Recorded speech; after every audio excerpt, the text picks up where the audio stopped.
So there's an X3M, an X4M, an X5M, an X6M. But riddle me this, why does an X7M not exist?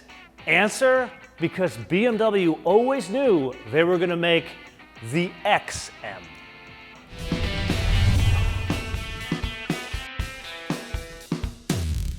Okay, so what is the XM? Well, it's based off of the BMW X7 platform, which means the length, the wheelbase, even the ground clearance is all the same as a BMW X7.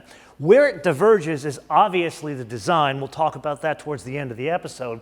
But then the propulsion system. You know how the BMW X7, that's on offer as a 6 as well as an 8-cylinder.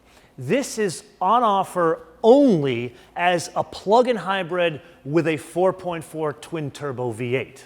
So if there's only one propulsion system on offer, it better be good. In this case, it starts with that 4.4 twin-turbocharged V8 that we've seen in many other BMW applications and now in Range Rovers, and then it adds a couple of interesting things. They've taken the electric motor, and now it sits between the engine and the transmission.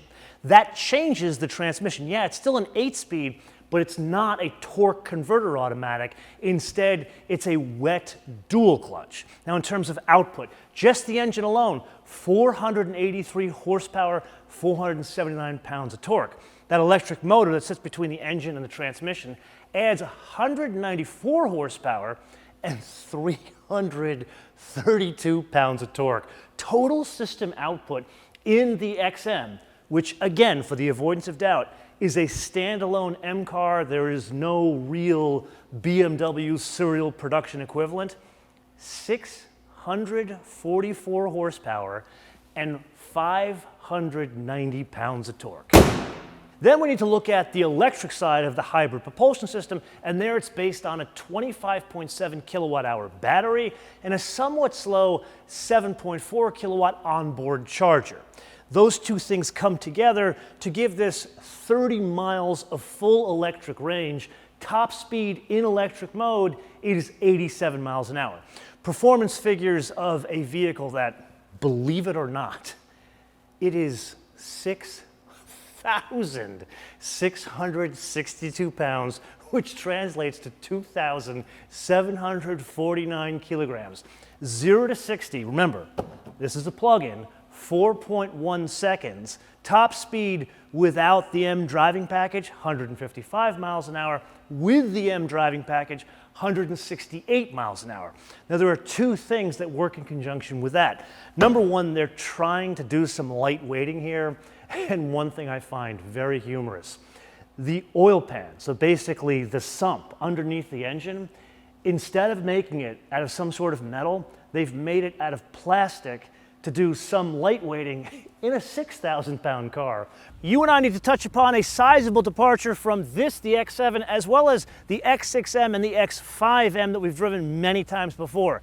They have active roll stabilization, but it's a different interpretation than what we've seen on Mercedes and Porsche, where they use a 48-volt active roll bar in those vehicles, not the BMWs. Well, with the BMW XM, the 48-volt active roll bar makes its way to the XM, and I'm guessing will change the driving dynamics drastically.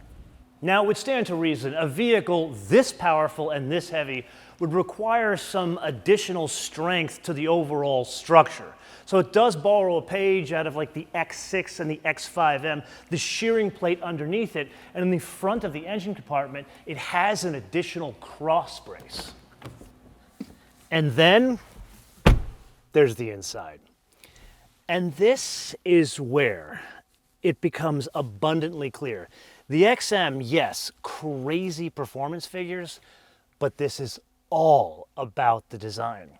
And the inside, yes, it looks a lot like what we've seen in the iX and the i4, which itself is a takeoff of BMW UX design for the past 20 years. Here they've gone, dare I say, like old Wild West. This particular one, I'll admit, has this unique color on the outside with that neodyme finish trim, and then on the inside it's like a bluish gray with like almost a red, maybe reddish brown trim and suede headliner in the same reddish brown. But the dash, the top of the door panels, it's weathered leather. Now granted, it's new leather, but it's weathered. And it has this look, the tactile feel on the inside of this thing, it is incredible. And then to work in conjunction with that design, you would think that there is a glass roof. You'd think this is a very unusual sunshade for a panoramic sunroof. There isn't a panoramic sunroof. That is a metal or maybe some sort of like high strength steel metal roof up there. And they've given this like illusion of a sunshade, but it's textured like everything else in the car. So yes, technically an M car, but not a standalone M car, unlike the one we are looking at inside. Previous to this, in the entire history of BMW, there's only been one that came before it. And the folks at BMW, perhaps the engineers, probably more the designers, wanted to reinforce that messaging every time you sit behind the wheel. Then one other unique detail, the vents. You know how Porsche, they went completely off the plantation with vents that you have to adjust through a screen? Here it's still manually adjustable, but even the little stalk they use to move the vent, that has a texture to it. And then there's the back seat, and this is where one sees a huge difference between this and what now could be considered the pedestrian X7, because they've changed not only the seat pattern, but the shapes of the seat in the back of the car, and that extends to the front of the car as well. Remember in the iX when we first saw that, it had this pattern that we're seeing here. However, that introduced a different shape of the seat itself, something that's reminiscent of something you would see at like ABC Carpet and Home, or that very fancy furniture showroom in LA in the Helms Bakery building. That's where this came out of. You would say this is some sort of stylish furniture that you would put in like a $5 million home. Even the way you sit back here, you sit a little bit farther back because the cushion extends to the side of the door panel where there's almost support for the shoulder. Then there are pillows, literally throw pillows in a vehicle with almost 650 horsepower, even the little XM down there that's debossed. And the front seats themselves, those are the same M seats we've seen in other M cars. Then notice we talked about the wheelbase earlier, where it's the same as the X7. And this is where we pick up 122-inch wheelbase. Why is that important? Well, this is why it's important, because there's storage back here. It's not trying to be a 3-row crossover. It's trying to be something very special for 4 people. That's why there's more room back here. And then there's the exterior. And here, it's not so much opulence like the inside of the vehicle. This is very purposeful determination and design. Now, yeah, all the hard points are like we've seen in an X7. We've already discussed the wheelbase, the length, the ground clearance.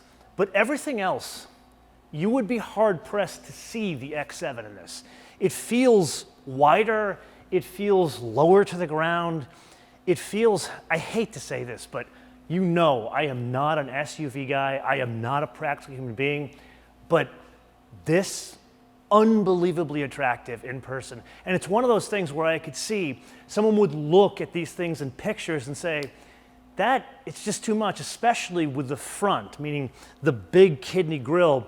But it works, and I'll tell you why it works. It's not so much that it has a very tall grille, like a new M3 or an M4. It's wider, and then with the kidneys, it's got the horizontal slats, not the vertical slats.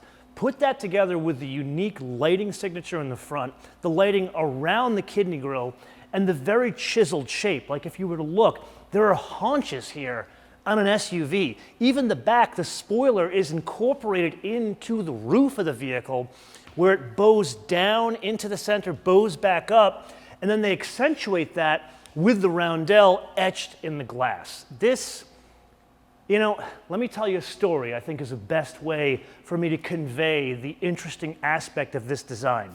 I've got a very good friend of mine who I go to church with, and he too is a car guy. I talked him in to get a Porsche Taycan, and now he wants to get his wife an electric SUV.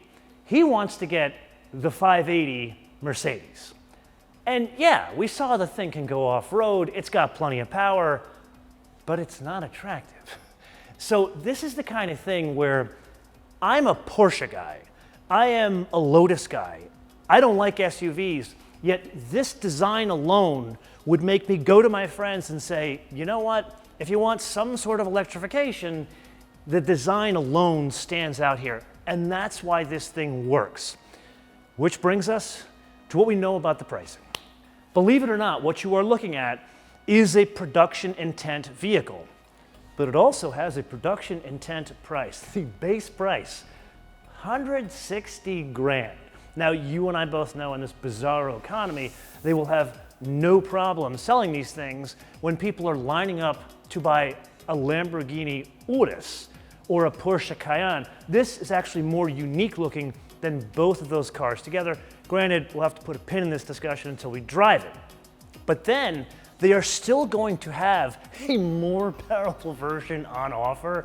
There is going to be something called a label red. I don't know if it has anything to do with U2 and Bono, but they're going to have more power. 735 horsepower and 735 pounds of torque. So maybe that's the one I should have my friend Artie buy instead of the Mercedes EQS 580 SUV. Which brings us to the wish list. And here I have two things.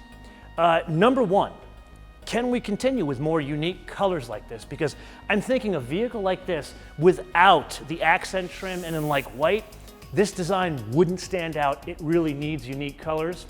And number two, the range. 30 miles of range in a vehicle that costs $160,000. People that buy these things or that will buy these things, you could charge an extra 10 grand and give it 100 miles of range. And that's, for the avoidance of doubt, US EPA driving cycle. So in the US, something like this should have 100 miles of range. And the reason why I say that, you could use it every single day, 100% on electric, and just charge it at night. And then if you want to go to like Vegas from LA or DC from New York, you can do that with a gas engine. And then along the way, take the long route and use all 590 pounds of torque. But I am one man, and this is the point of the episode where I turn this around to you guys to opine in the comments below. Or via our social media, MotoMan TV on Word, MotoMan TV on Word, Facebook, Twitter, and Instagram.